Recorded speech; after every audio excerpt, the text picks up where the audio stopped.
Jean-Luc Mélenchon s'est replacé déjà au centre du débat avec cette histoire de manipulation des résultats. Oui, alors moi j'étais frappé tout à l'heure parce qu'on a l'impression d'entendre Donald Trump Oui.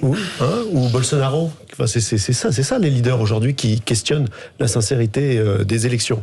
Alors, pour être tout à fait objectif, effectivement, Jean-Luc Mélenchon n'a pas complètement tort sur ce que sont ces histoires de nuances et de qualifications, puisqu'on a vu le Conseil d'État lui a donné raison avant le premier tour, et que là, peut-être, il y a c'est une des spécialité choses... en plus, il l'avait déjà fait, Christophe Castaner avant lui, il avait déjà essayé de le faire pour d'autres élections. Voilà.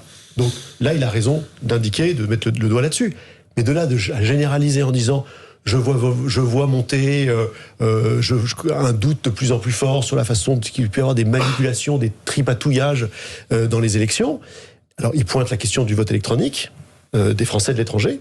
Ça, c'est un point très important, parce que si on veut faire du vote électronique, il faut créer les conditions de la confiance, et donc probablement que le gouvernement l'a pas assez fait, a pas assez communiqué dessus, la plupart des gens ont découvert un peu au dernier moment, n'a pas assez montré de transparence sur ce système, donc c'est un point de vigilance, parce qu'il y en aura de plus en plus du vote électronique, mais quand même, une fois qu'on a dit tout ça, appeler à un espèce de sursaut en disant regardez, ils sont en train de nous voler les élections, ils vont tripatouiller, on a presque peur de sa réaction dimanche soir prochain.